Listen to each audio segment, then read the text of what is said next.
Bienvenue dans cette nouvelle vidéo sur Jitsi pour les formateurs GQS.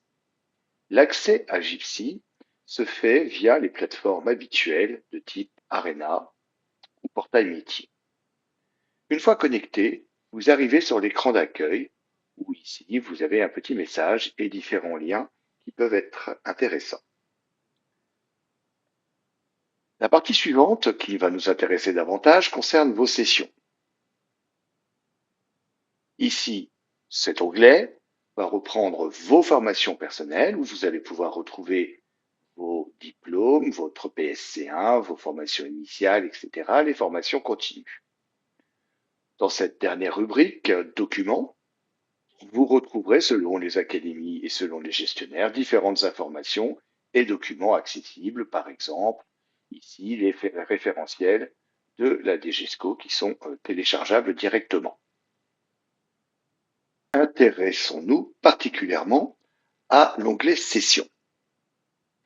Vous pouvez ici appliquer des filtres et faire des recherches par année et les différents états possibles. Éventuellement le type de session, même si ici, en tant que formateur GQS, je n'aurai logiquement accès que aux formations de GQS. Commençons par ajouter une session. Ici, je vais choisir le type de session que je désire réaliser. Dans le cas d'une formation GQS, je n'aurai que ce choix. Je vais choisir une date de début et une date de fin. Attention, dans certaines académies, il peut y avoir un délai. L'Académie de Normandie, le délai est fixé à une semaine. Donc, je vais me choisir une date au-delà de la semaine de délai, donc, par exemple le 13 novembre, comme ceci. Je vais choisir le lieu où va se dérouler la formation.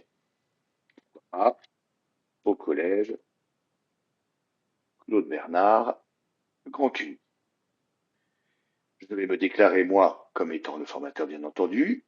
Éventuellement, je peux choisir un deuxième et voire un troisième formateur. Dans l'Académie de Normandie, nous vous demandons de ne pas choisir plusieurs formateurs, mais de faire une déclaration de session par formateur.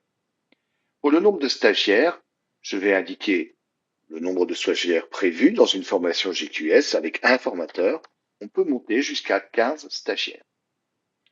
Cette petite ligne-là est très importante puisqu'elle va indiquer, si je la coche en oui, formation avec convocation, je signale que ça va être une formation qui va nécessiter l'envoi d'ordre de mission. Donc il s'agit ici d'une formation adulte. En l'occurrence, je désire faire une formation pour des élèves, donc je vais choisir non à ce stade. J'enregistre. Ma demande donc est à l'état de demande enregistrée et je peux encore la modifier. La session est maintenant à l'état OK, c'est-à-dire que le gestionnaire m'a accordé la possibilité de faire cette formation. Petite remarque, vous trouverez ici, dans le point d'interrogation, la légende des différents états que vous pouvez croiser dans Jitsi. Je vais donc rentrer maintenant dans Gérer et je vais sélectionner les stagiaires qui vont être convoqués, ou du moins qui vont être présents lors de ma formation de gestes qui sautent. Cette sélection peut se faire en amont, voire même très en amont, de la date de la formation.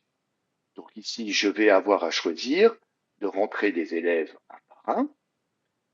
Je peux, comme choix, avoir la base de données de l'établissement, la base de données sur les élèves de l'ensemble de l'académie.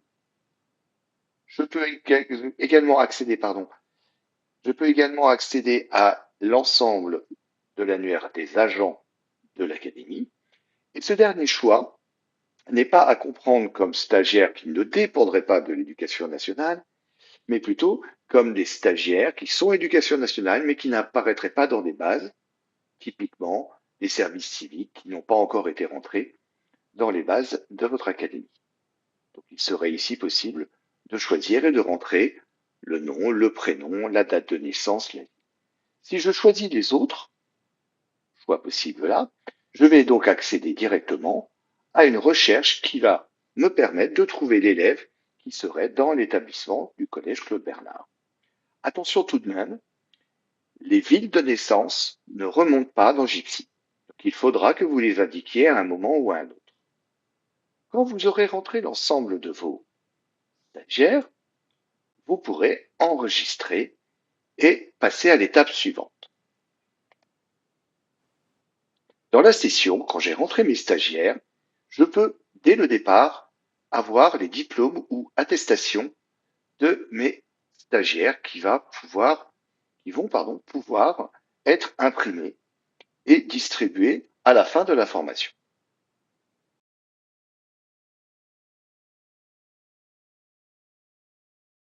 Cette possibilité n'est offerte que dans le cas des GQS. Ici, je vais pouvoir valider maintenant, mais la session est passée, je vais pouvoir valider mes stagiaires. Bien entendu, je ne peux le faire que si la date de fin est postérieure au moment où je vais les valider. Donc je passe à l'étape de validation des stagiaires.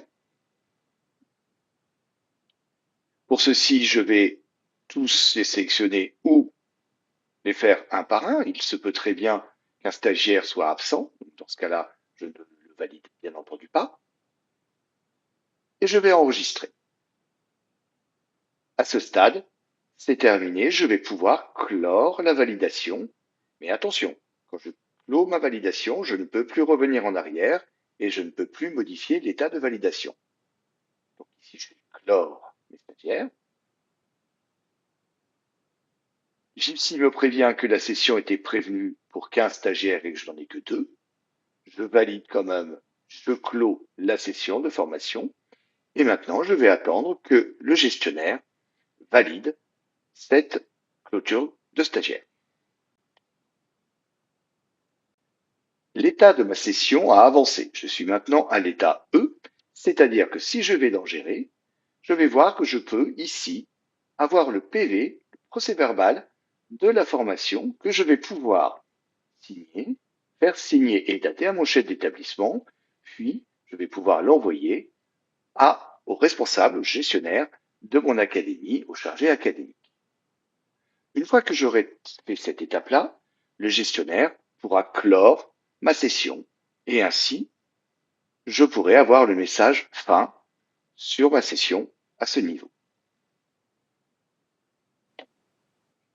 Un dernier détail intéressant va consister à se promener dans la petite frise qui est au-dessus et on remarque que l'on voit les différents temps, les différentes dates pour lesquelles ma session va avoir évolué.